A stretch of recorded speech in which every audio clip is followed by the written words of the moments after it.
Il y a un peu un cliché que les médecins sont des dieux au lit parce qu'ils connaissent l'anatomie. Alors c'est faux. Utérus, ça vient du grec. Ça vient aussi rappeler le fait que les femmes sont hystériques. Enfin, c'est lié à l'hystérie.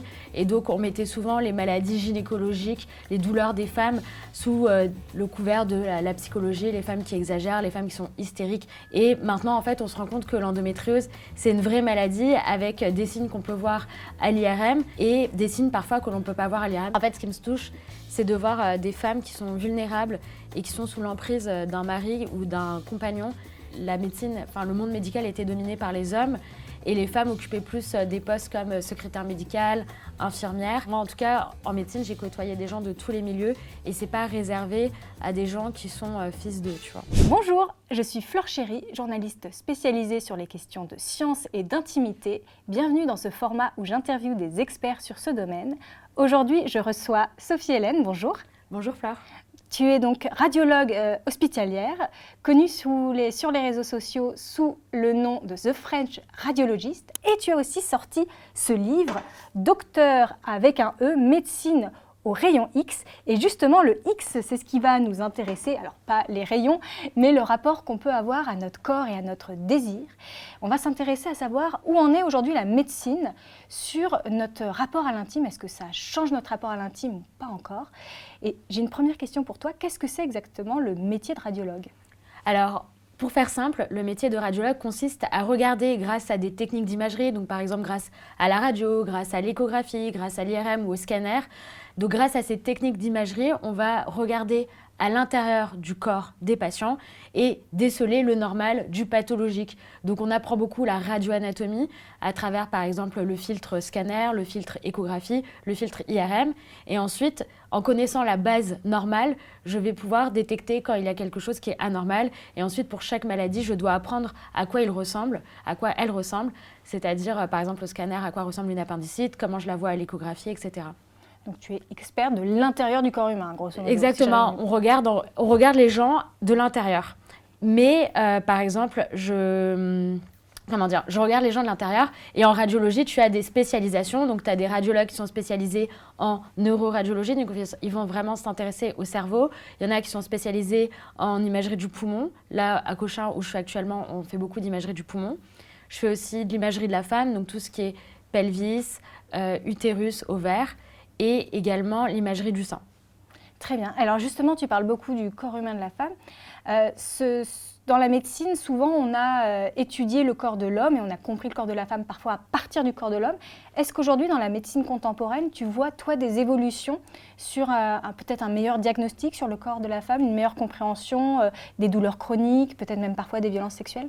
Alors, pour ce qui est des diagnostics, on va parler par exemple de l'endométriose, qui était une pathologie avant qui était un peu partie aux oubliettes, qu'on ne connaissait pas très bien. Et c'est vrai que maintenant, c'est... Quand tu dis partie aux oubliettes, c'est qu'elle était connue, puis oubliée?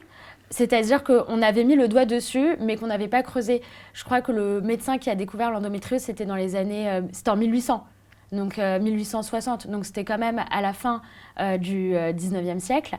Et malheureusement, on n'a pas creusé plus loin. Et pendant plusieurs années, on disait aux femmes qu'elles avaient mal au ventre pendant les règles parce que c'était les règles. Et on mettait ça aussi sur le versant psychologique. C'est utérus en grec, ça vient du grec, pardon. Utérus, ça vient du grec. Et ça vient aussi rappeler le fait que les femmes sont hystériques. Enfin, c'est lié à l'hystérie. Et donc, on mettait souvent les maladies gynécologiques, les douleurs des femmes sous le couvert de la psychologie. Les femmes qui exagèrent, les femmes qui sont hystériques, qui jouent de leurs symptômes, qui jouent de leurs douleurs pour attirer l'attention. Et maintenant, en fait, on se rend compte que l'endométriose, c'est une vraie maladie avec des signes qu'on peut voir à l'IRM et des signes parfois que l'on ne peut pas voir à l'IRM, mais ça, on en parlera plus tard. Mais tout ça pour te dire que, en tout cas, pour ce qui est de l'endométriose, on en parle beaucoup plus. Et je pense que c'est important, mais par exemple, pour des pathologies cardiovasculaires, pour le cœur des femmes, chaque jour, tu as 200 femmes qui meurent d'une pathologie cardiaque. Et en fait, c'est des signes qui sont un peu méconnus parce qu'il faut savoir qu'une fois sur deux, les symptômes, par exemple, de l'infarctus du myocarde chez la femme seront différents des hommes. Par exemple, chez les hommes et chez la moitié des femmes, du coup, ce sera une douleur constrictive au niveau du cœur, qui irradie dans le bras, qui irradie dans la mâchoire. Donc ça, c'est les symptômes classiques où on sait qu'on doit appeler le 15. Et puis, chez les femmes, en fait, dans la plupart des cas, ça va être des douleurs au niveau digestif, des sensations de nausée, vomissements, parce que le cœur est derrière l'estomac. Et aussi, elles peuvent avoir une sensation d'essoufflement, des palpitations. Et ça, c'est des symptômes qui sont un peu moins connus et qui font que justement, chez les femmes, on va moins bien détecter l'infarctus que chez les hommes. Aujourd'hui, ça évolue un petit peu? Est-ce que toi, ça a évolué, mais par exemple, tu as Agir pour le cœur des femmes qui communique beaucoup là-dessus. Mais je trouve que, par exemple, c'est vrai qu'on n'en parle pas trop, je trouve, du point de vue, dans la sphère médiatique en tout cas, ou ce qu'on peut consommer sur les réseaux sociaux. On parle beaucoup de l'endométriose, ça, d'accord. On parle beaucoup de l'adénomiose, ça, d'accord. Mais je trouve que le cœur des femmes, on n'en parle pas. L'adénomiose, en gros, c'est une pathologie qui correspond à de l'endomètre. Tu sais, l'endomètre, c'est la couche interne de l'utérus. C'est la muqueuse. Et en fait, dans l'adénomiose, donc ça survient plutôt chez les femmes qui ont 30-40 ans, qui ont déjà eu des grossesses ou qui ont déjà eu un curetage. Parce qu'en fait, lors d'un curetage pour une IVG, par exemple, on va racler un peu l'endomètre. Et c'est le fait de racler qui est une sorte de traumatisme, de micro-traumatisme sur l'endomètre qui vont faire après qu'il va rentrer dans le muscle de l'utérus, le myomètre. Et donc, c'est cette infiltration de l'endomètre qui est à l'intérieur dans le muscle qui va s'appeler l'adénomiose, qui correspond à cette pathologie.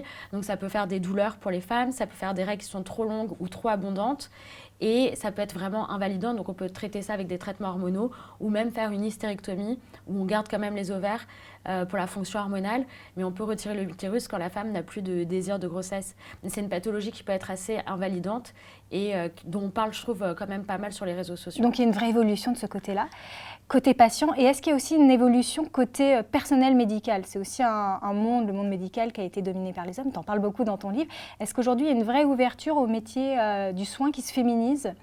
Alors là, sur les bancs de la fac de médecine, on voit qu'il y a beaucoup plus de femmes qu'avant. La première femme médecin, c'était Madeleine Brès, c'était aussi dans les années 1860. Et en fait, elle a dû se battre vraiment pour intégrer la fac de médecine et faire ses preuves. Et apparemment, c'était une médecin qui était brillante, donc elle a réussi à le faire. Mais c'est vrai qu'il y a quelques années encore, la médecine, le monde médical était dominé par les hommes et les femmes occupaient plus des postes comme secrétaire médicale, infirmière. Et puis après, je ne sais pas pourquoi, ces dernières années, on a plus de femmes sur les bancs de la fac. Et on va dire qu'aujourd'hui, 50-50, c'est 50-50 dans les facs, c'est-à-dire il y a autant de garçons que de filles. Après, il faut savoir que dans les spécialités chirurgicales, ça reste un monde qui est dominé par les hommes. En radiologie, c'est 50-50, mais les femmes arrivent progressivement, par exemple. Et pourquoi? Parce que aussi, la radiologie, c'est une spécialité où tu peux avoir moins de garde que d'autres spécialités. C'est une spécialité qui est moins contraignante aussi, parce que tu peux mixer une activité libérale et hospitalière, ce qui n'est pas le cas de toutes les activités, de toutes les spécialités. Et c'est vrai que vu que les femmes sont amenées à procréer, à porter la vie, et c'est vrai que parfois des spécialités chirurgicales vont être un peu moins compatibles, on va dire, avec une vie de famille. Et donc c'est pour ça qu'on considère que les femmes ne sont pas faites pour la chirurgie, c'est notamment à cause de ça. Mais je pense qu'il y a de plus en plus de chirurgiennes qu'avant, ça c'est sûr. Mais ça reste quand même une profession qui est dominée par les hommes. Et aussi, il faut constater que dans les postes à haute responsabilité, par exemple les doyens des facultés, les directeurs d'hôpitaux. Les directeurs d'hôpitaux, c'est pas des médecins, mais par exemple les chefs de service, les professeurs de médecine, PUPH, c'est quand même dominé par la gente masculine et les femmes poussent pour prendre la place un peu, mais ça prend encore un peu de temps. Au-delà de pourcentage entre les hommes et les femmes, est-ce qu'il y a aussi un sexisme ou de moins en moins? Alors j'ai l'impression qu'il y a une prise de conscience de la part du monde médical là-dessus, parce que tu sais, il y a eu le MeToo Hôpital qui est arrivé en 2024, début 2024 l'année dernière. Après, c'est vrai que les réseaux sociaux ont permis de libérer la parole parce que grâce à ça, on peut faire des témoignages anonymes qui peuvent être lus et visibles au plus grand nombre. Alors qu'avant, fallait passer pour un journaliste, fallait que le journaliste ait les contacts, etc. Et c'est un peu plus compliqué. Et là, je trouve que grâce aux réseaux sociaux, justement, on peut communiquer beaucoup plus largement là-dessus. Et aussi, tu as les syndicats des étudiants en médecine, donc la NEMF pour les externes, qui a fait un guide contre les violences sexistes et sexuelles, qui a fait des sondages où il a recueilli en fait le nombre d'étudiants qui étaient victimes, que ce soit de remarques sexisme, de gestes déplacés ou ou de viols. Et donc, grâce à ces chiffres-là, en fait, ils ont fait ce guide-là pour informer et justement pouvoir mieux dénoncer ces faits qui ne sont pas acceptables dans un milieu professionnel et dans la vie en général. Toi, dans ton quotidien de médecin, tu le constates ? Alors, en radiologie, je veux dire qu'on est pas mal épargné par le sexisme ambiant, mais je peux te dire que j'ai des copines chirurgiennes qui sont victimes aujourd'hui, en 2025, de sexisme.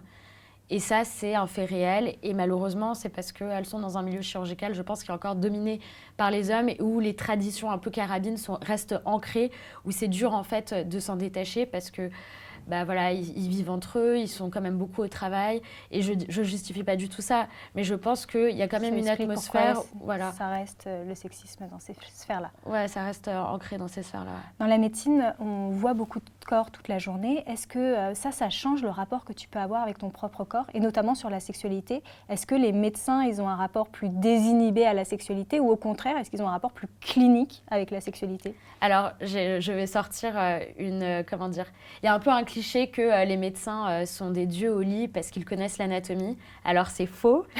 En tout cas, il n'y a pas de chiffres qui prouvent que les médecins sont des meilleurs coups que d'autres. Mais il faut savoir que c'est vrai que dès les premiers bancs de la fac, moi, je me souviens qu'en première année de médecine, tu avais une chanson paillarde que le prof de biologie cellulaire avait chantée à la fin du semestre. Tu as souvent des blagues autour de la sexualité. Et donc, c'est vrai que c'est un peu débridé et on en parle très librement. Et par exemple, dès les premières soirées médecine, bah, souvent, tu as des garçons qui se mettent tout nus, tu as des filles qui se mettent en soutien-gorge ou même qui enlèvent leur soutien-gorge. C'est un rapport au corps, en tout cas du point de vue sexuel, qui est assez débridé. Mais j'ai l'impression que c'est vraiment au début des études. Après, c'est beaucoup moins... Les gens deviennent plus pudiques, on va dire. Et c'est vrai qu'à l'hôpital, j'ai jamais eu comment dire, j'ai jamais eu ce genre affaire à ce genre pudeur. Non, mais ce que je veux dire, c'est que par exemple, les pots qu'on va prendre avec les internes ou les soirées qu'on va faire entre collègues, ça va rester soft par rapport aux premières années de médecine où c'est vraiment la débandade après la première année, tu relâches la pression du concours. Mais je pense que ça Est-ce que c'est juste la pression du concours ou est-ce que c'est aussi la nature du sujet d'étude qui fait que ça change un peu le rapport qu'on a au corps? Il faut désacraliser aussi peut-être? Ouais, je pense que c'est lié aussi. En fait, c'est le fait qu'il y a eu une première année qui était très stressante et donc on a besoin un peu de se le relâcher et de profiter un peu de la vie. Mais je pense aussi qu'en médecine, on a un rapport au corps qui est assez particulier parce que tu vois, moi, en troisième année, je me suis retrouvée à faire des cours de dissection. Et c'est vrai que quand tu te retrouves face à un corps mort, moi, je me souviens que la patiente, elle avait tu voyais pas tout son corps, mais tu avais la zone anatomique à analyser et tu avais quand même sa main comme ça avec encore son vernis qui te ramenait un peu à sa vie antérieure, tu vois. Donc, c'était assez difficile de te dire que tu dissèques une femme qui était quelqu'un il y a quelques semaines, quoi. Et je pense qu'après, on est confronté à la maladie, on est confronté au cancer, on est confronté à la mort. C'est des choses qui sont assez difficiles. Et c'est vrai qu'on est très jeune aussi quand on se lance dans ces études. Donc, on a besoin de relâcher la pression. Et peut-être que c'est une façon aussi de on va dire, même si pour moi, il y a d'autres façons de se détendre. Parce que voilà, tu peux te détendre en faisant du yoga, en faisant du sport, en allant voir une expo. Mais je pense que avoir ce rapport au corps un peu désinhibé et de se montrer, c'est une façon de dire, bon bah voilà, en fait, je suis libre par rapport à mon corps et je l'accepte comme il est aussi. Ça permet de mieux accepter son corps. Toi, ta spécialité, c'est la radiologie. Ça permet donc de voir mieux et peut-être l'intérieur de la partie génitale de la femme. Est-ce qu'aujourd'hui, on comprend mieux cette région génitale qu'il y a 10 ans? Parce que c'est aussi tributaire, ta profession est tributaire des avancées technologiques pour pouvoir bien observer et bien regarder l'intérieur du corps. Alors récemment, il y a quelques années, on a appris l'anatomie du clitoris. Parce qu'avant, les gens pensaient que le clitoris, c'était qu'une zone externe, donc un petit capuchon comme ça. Et en fait, on s'est rendu compte que c'était un corps érectile qui était assez volumineux, très vascularisé et qui se comporte un peu comme qui peut rentrer en érection comme un organe masculin, tu vois. Donc là-dessus, on a avancé. On a fait des IRM aussi où il y a 2 personnes qui ont un rapport sexuel. Donc ça a permis de comprendre aussi certains mécanismes. Et après, je peux te dire que par exemple, pour l'endométriose, grâce à l'échographie et à l'IRM, on peut voir plein de choses et la détecter beaucoup plus facilement qu'avant. Mais il y a parfois des lésions d'endométriose superficielle, parce qu'il y a 3 types d'endométriose. L'endométriose superficielle, c'est des petits points blancs. À l'IRM, je veux dire. Donc l'endométriose, on va juste le rappeler. Est-ce que tu peux définir très rapidement ce que c'est? Alors, l'endométriose, c'est une pathologie qui touche une femme sur 10 en France, qui est une pathologie très fréquente, qui se manifeste par des douleurs pendant ou en dehors des périodes de règles. Et c'est des douleurs qui vont être brutales, intenses, vraiment invalidantes, au point de, par exemple, te mettre en arrêt maladie ou de ne pas aller en cours. Et c'est une pathologie en fait qui est liée à la présence, tu sais, tout à l'heure je te parlais de l'endomètre, la couche interne de l'utérus. Et bien cette muqueuse, elle ne va pas, comme dans l'adénomiose, rentrer dans le muscle, mais en fait, c'est des cellules qui vont être comme de l'endomètre, qui vont se situer en dehors de l'utérus, donc sur les ovaires, sur des ligaments, parfois ça peut être sur le diaphragme, parfois ça peut être en fait sur les paramètres, c'est-à-dire les régions autour de l'utérus, ou ça peut être sur le rectum ou sur la vessie. Et en gros, ces cellules, elles vont saigner parce qu'elles sont sous influence hormonale pendant les règles. Et après, le fait que ça saigne, ça va faire une inflammation locale, ça fait des tissus fibreux. Et donc, ça fait qu'on peut avoir des douleurs pendant les rapports sexuels aussi. On peut avoir une gêne à la miction ou à la défécation. Et donc, cette maladie-là, eh bien, c'est important de la diagnostiquer parce que ça peut être traité soit en tout cas, on peut atténuer les symptômes avec des traitements hormonaux. Et on peut aussi le traiter chirurgicalement quand ça envahit vraiment la vessie ou le rectum. On peut libérer la patiente en coupant un peu les lésions. Donc toi, dans ton métier, tu arrives à mieux diagnostiquer aujourd'hui cette maladie? On arrive à mieux la diagnostiquer et aussi à faire une cartographie lésionnelle pour les chirurgiens en obstétrique qui vont après opérer les patientes ou pas en fonction de la gravité de l'endométriose. Donc tu permets de personnaliser le diagnostic en fonction de chaque patiente, ce qui n'était peut-être pas forcément le cas il y a une dizaine d'années. Oui, je dirais plus une vingtaine d'années. Peut-être même une vingtaine d'années, d'accord. Il y a beaucoup de femmes qui se plaignent aujourd'hui de la charge mentale gynécologique, c'est-à-dire beaucoup d'examens intrusifs quand elles ont un parcours médical et notamment gynécologique. Est-ce que toi, c'est aussi des retours qu'on t'a fait dans ton métier de radiologue? Alors, je sais que par exemple, nous, en tant que radiologue, par exemple, une patiente qui n'a jamais eu de rapport, eh bien, on ne va jamais lui faire une échographie pelvienne endovaginale. Parce que tu sais, C'est quelque chose qui est interne. Voilà. En gros, tu sais, tu as plusieurs types de sondes d'échographie. Donc, par exemple, une patiente qui n'a jamais eu de rapport, on va utiliser la sonde convexe pour regarder son utérus et ses ovaires. Mais si la patiente, elle a déjà eu des rapports, ça va être plus simple pour nous de mettre la sonde endovaginale. Donc, c'est une sorte de tige comme ça qu'on met à l'intérieur du vagin. Et ça permet de mieux voir les organes, utérus, ovaires, de voir s'il y a un épanchement, etc. Et aussi, par exemple, parfois, quand on réalise une IRM pelvienne, eh bien, on doit injecter un gel, on va mettre un gel dans le vagin pour mieux déplisser les parois du vagin et mieux voir ce qui se passe autour. Ou on peut mettre aussi du gel dans le rectum. Et ça peut être vécu comme traumatisant pour les patientes, c'est pas très agréable. Donc bien sûr, une patiente qui n'a jamais de rapport aussi, on va jamais lui mettre du gel dans le rectum ou dans le vagin. Et en tout cas, les patientes qui ont déjà eu des rapports, souvent j'ai des retours de « Ah, je m'y attendais pas à l'IRM d'avoir le gel, j'ai pas trop aimé ». Et c'est vrai que c'est quelque chose auquel elles ne sont pas forcément préparées psychologiquement. Et je pense que pour que les examens soient le mieux vécus par les patientes, c'est de les préparer en leur expliquant ce qu'elles vont avoir. Et beaucoup de patientes aussi parfois nous disent que la violence, c'est une violence, on va dire, mentale, dans le sens où on leur fait des choses et elles ne comprennent pas pourquoi on leur fait des choses parce qu'on ne leur a pas bien expliqué. Par exemple, je sais que pour l'imagerie du sein aussi, tu vois, quand on fait des mammographies, c'est un examen qui est quand même assez anxiogène parce que déjà, c'est un examen qui est désagréable et ensuite, c'est un examen où on recherche un cancer. Donc les deux à la fois, c'est anxiogène. Et en plus, si on fait une échographie par la suite à la patiente et qu'on commence à regarder une zone, qu'on dit on fait des clichés complémentaires et qu'on ne lui explique rien, la patiente, elle est perdue et c'est hyper désagréable. Donc là-dessus, c'est à nous, radiologues, de faire attention à ce que la patiente, elle ne soit pas traumatisée par ce chemin, par ce parcours de soins. Quand tu vois une radio et que tu as l'intuition que c'est par exemple un cancer du sein, pour prendre cet exemple-là, est-ce que c'est toi qui annonces directement le diagnostic à la patiente ou tu dois le transmettre à un médecin? Alors, en gros, tu as des consultations d'annonces qui sont faites par des radiologues. Mais, par exemple, moi, à l'imagerie, je vais voir un cancer du sein. Donc, je vais faire une échographie je vais faire une mammographie de dépistage. Et à la mammographie, je vois un foyer de microcalcification ou une masse que je juge suspect. Et ensuite, je vais faire l'échographie. Et à l'échographie, je vais voir que c'est vraiment très suspect.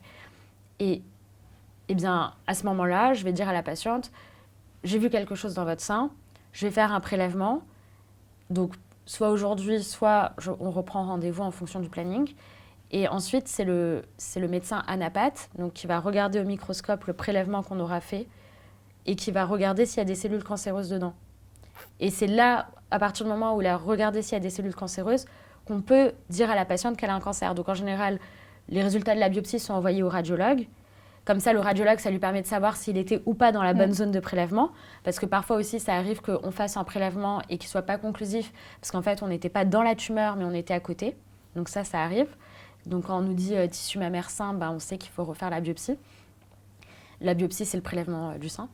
Et ensuite, lorsque on a les résultats, parfois c'est les radiologues qui font les consultations d'annonce. Et donc on explique à la patiente que ce qu'on avait vu dans le sein, c'est quelque chose qui est tumoral et qu'il va falloir voir un gynécologue scénologue pour poursuivre et aller dans la partie traitement. Est-ce que toi, tu as un protocole sur ces annonces qui peuvent être parfois difficiles pour les patientes? Alors, ce qu'il faut savoir, c'est qu'il ne faut jamais se mettre au-dessus de la patiente quand on annonce ce type de résultats. C'est-à-dire que la patiente, si elle est allongée comme ça et que moi je suis au-dessus d'elle et je lui explique ses résultats, il ne faut surtout pas faire ça. Il faut s'asseoir, il faut se mettre à la hauteur de la patiente, il faut être dans une pièce calme. Il faut s'assurer que la patiente, elle a bien compris. Si elle veut venir avec quelqu'un, une personne de confiance, elle peut. Moi, ce qui me choque, c'est par exemple, parfois, il y a certaines patientes qui reçoivent les résultats par téléphone. Alors ça, c'est totalement interdit. Et après, ce qu'il faut faire, c'est être à l'écoute de la patiente. Et parfois, les patientes, elles ont un temps de réaction où elles ne comprennent pas. Donc, il faut être sûr que les faire répéter pour être sûr qu'elles ont bien compris. Ou parfois, tu as des patientes qui sont dans le déni, qui peuvent être un peu agressives. Et moi, ça m'est arrivé une fois d'annoncer justement qu'il y avait potentiellement une récidive et d'avoir une patiente qui était dans le déni et qui me disait que je m'étais trompée. Donc, qu'est-ce que j'ai fait? J'ai dit à la patiente d'attendre en salle d'attente. J'ai appelé une autre collègue pour lui redire la même chose. Et là, ça s'est mieux passé, mais parce que la première fois, le choc était trop fort. Le choc était trop fort. Donc, je pense qu'il faut être adapté. En fait, chaque patiente est différente. Et je pense qu'il faut s'adapter à la personne qu'on a en face de soi. Par exemple, moi, une fois, je faisais une échographie. C'était une jeune patiente de mon âge qui s'était sentie une boule dans le sein. Et avant de partir en vacances, elle avait décidé d'aller chez le radiologue pour faire mammo, écho. Enfin, vu qu'elle était jeune, d'abord, c'était en première intention l'écho. Donc, je fais son écho et là, je vois une masse qui est vraiment pas belle du tout. Et tout de suite, elle me dit « Qu'est-ce que vous voyez? Dites-moi, je veux savoir tout de suite ce que vous en pensez. » Et donc là, la patiente est demandeuse d'informations. Donc à ce moment-là, ça ne sert à rien de faire langue de bois. Et je lui ai dit « Écoutez, j'ai vu quelque chose. La probabilité que ce soit quelque chose de méchant est plus élevée que ce soit quelque chose de gentil. Mais la certitude, c'est la biopsie. Et donc, je ne peux pas vous l'assurer à 100% aujourd'hui que je vois quelque chose de méchant. Il faudra faire un prélèvement pour en être sûr. Et puis, j'ai fait des clichés de mammographie complémentaires parce qu'à partir du moment où tu trouves un cancer, tu es obligé de faire mammo-écho. Comment on se sent quand on a des patientes qui ont le même âge que nous et qui sont déjà à des stades de cancer? Est-ce que toi, ça peut créer de l'anxiété, j'imagine, en tant que médecin, radiologue? Oui, ça crée de l'anxiété et en fait, bizarrement, ça crée une empathie qui est un peu plus forte parce qu'en fait, on s'identifie plus. L'empathie, c'est lié aussi à le fait de voir en l'autre ce qu'il ressent. Et c'est vrai que quand c'est des gens de notre âge, on se met plus à leur place que quand c'est des personnes qui sont d'un certain âge un peu plus âgées. Et toi, tu le sens comment? Est-ce que tu te dis « Ah, c'est génial, je suis en bonne santé, je vais bien » ou tu te dis « Oh là là, j'ai peur de l'avenir parce que je vois tellement de choses en vieillissant et des corps qui vieillissent, c'est pas forcément bien que ça me fait peur ». Alors, les deux, on va dire, mais surtout, je suis reconnaissante d'être en bonne santé. Tous les jours, je me dis, j'ai vraiment de la chance d'être en bonne santé, de ne pas avoir eu de grosses maladies dans l'enfance et d'aujourd'hui pas avoir de grosses maladies. Donc, je savoure la vie tous les jours autant que je peux. Après, voilà, on est à l'abri de rien. Parfois, le cancer ou une autre maladie arrive et ça change une vie. Mais ce qui compte aussi, c'est de vivre avec sa maladie, de l'accepter et de poursuivre le chemin de la vie avec ce petit bagage qu'on porte avec nous. Et tu as eu des belles histoires de gens qui ont bien surmonté des annonces difficiles ou des diagnostics difficiles? J'ai rencontré récemment une patiente qui est humoriste et donc qui a fait une pièce de théâtre autour de son cancer du sein. Et j'ai trouvé que c'était hyper fort de sa part parce qu'en fait, à chaque fois qu'elle refait la pièce, en fait, elle revit son histoire et on sent qu'il y a toutes ces émotions qui sont dedans. Il y a aussi dans sa pièce des moments où elle a mis des films quand elle perd ses cheveux, après elle se rase les cheveux, puis elle danse avec ses cheveux rasés. Donc je trouve que c'est hyper artistique et hyper créatif. Et ça, je trouve que c'est une belle façon de transformer son cancer pour le combattre et d'en faire une bonne énergie, quoi. Voilà. Je trouve que c'était cool. Et il y a beaucoup de patientes en fait aussi qui sont dans la créativité, qui sont dans des associations, qui vont être combatives. Et je trouve que c'est une super chose justement en fait, que ce soit un life changer, par exemple, il y en a qui vont se mettre sur les réseaux sociaux et qui vont devenir patientes référentes. Et grâce à ça, elles vont rencontrer d'autres personnes, elles vont aller, je ne sais pas, à des événements ou être interviewées, etc. Ça va les mettre en lumière. Et je trouve que c'est bien pour elles, justement. De transformer la faiblesse en force. Ouais.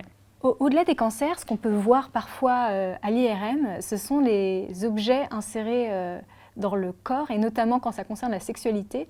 Il y a parfois beaucoup d'objets qui peuvent être insérés dans le rectum. Est-ce que toi, tu as constaté ce genre de cas?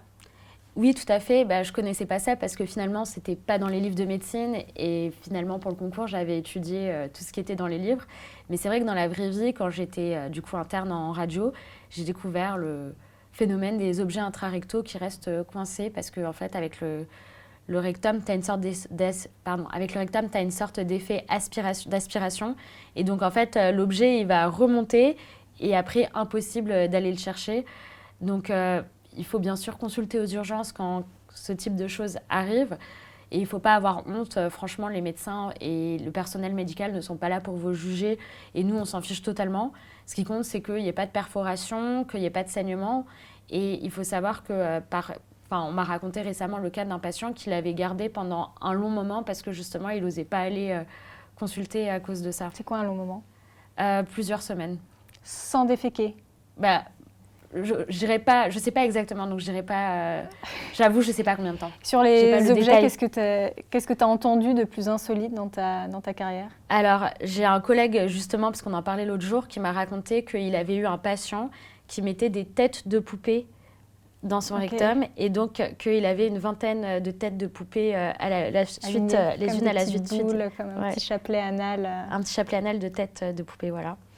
Ensuite, on m'a raconté des histoires de fous, mais j'avoue que je suis plus dans ce que j'ai vu. Dans ce que tu as vu, toi, par exemple? Par exemple, j'ai déjà vu des légumes, des fruits, par exemple un avocat, une aubergine, un concombre, une pomme. Ensuite, j'ai déjà vu un god serpent. Donc, le god serpent, c'est un objet que je ne connaissais pas.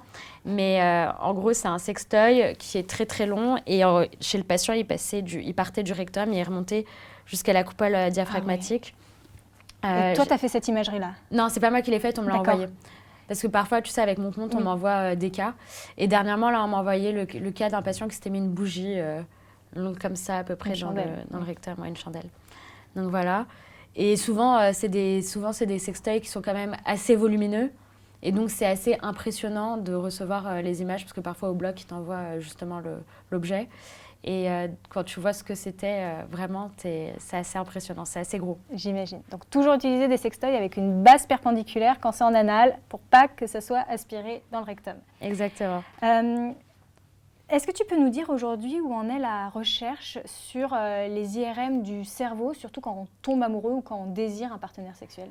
Alors, pour la recherche, il y a ce qu'on appelle les IRM fonctionnelles. Ouais. Une IRM fonctionnelle, ça va être une IRM où on va analyser le flux sanguin dans le cerveau.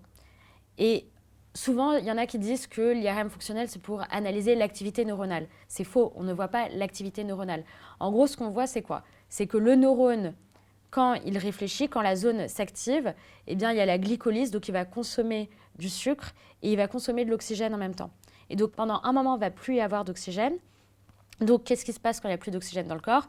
Le vaisseau se dilate et veut apporter plus d'oxygène. Et donc, ce qu'on va voir justement, c'est cette activité-là au niveau des vaisseaux. Et donc, c'est ça l'imagerie fonctionnelle, c'est qu'on voit que quand une zone du cerveau est activée, eh bien, il y a cette activité où on voit justement le flux sanguin qui se majeure à cet endroit. Et donc, pour la sexualité, on s'est rendu compte, parce qu'on voulait savoir chez les femmes, parce que chez les hommes, on savait depuis un petit moment où était la zone du cerveau lors d'une stimulation sexuelle. Et donc, lorsqu'on stimule l'organe sexuel de la femme, on s'est rendu compte que la zone du cerveau qui était stimulée, c'était une zone en avant, là, ou dans le cortex frontal, qui est juste à côté de la hanche. Donc, c'est marrant de se dire... Donc, c'est localisé pareil dans le corps humain et dans le cerveau. Voilà, exactement. C'est intéressant. Et ce que je voudrais dire aussi, c'est que du coup, ça, c'est une étude qui a été faite récemment sur une vingtaine de patientes. Et en gros, ce qu'ils avaient utilisé, c'est qu'ils stimulaient l'organe sexuel féminin et ils stimulaient la main pour bien différencier le fait que la stimulation était bien, la zone activée correspondait bien à la zone qu'on voyait s'activer dans le cerveau. Et aussi, ce qu'on a remarqué, c'est que les personnes qui ont été victimes de traumatismes sexuels, eh bien, elles ont cette aire cérébrale qui est plus petite que d'autres patientes qui n'ont justement pas eu de traumatisme sexuel, comme si le cerveau, en fait, il voulait bloquer cette activité-là parce qu'elle a été traumatisante, comme si elle voulait se protéger, en fait. Et ce qui est intéressant aussi, après, ça reste encore à prouver parce que c'est une étude qui a été faite sur une petite cohorte, 20 patientes, c'est pas beaucoup. Mais ce que l'étude suggérait, en tout cas, c'est que plus on avait une activité sexuelle, plus le cortex était épaissi à l'endroit de cette zone sexuelle. Donc, le le lobe, le cerveau, l'aire était plus grosse chez les femmes qui ont une activité sexuelle plus que d'autres, quoi. Donc, plus on fait l'amour, plus on a envie de faire l'amour. Voilà, c'est ça. Et ça se voit dans le cerveau. Et ça se voit dans le cerveau, ouais. Très bien. Sur les réseaux sociaux, tu es assez active dans ton compte The French Radiologist et tu montres beaucoup ton quotidien, ton activité de radiologue. Est-ce que c'est une façon de réhumaniser un corps médical qui peut parfois être perçu de façon un peu clinique?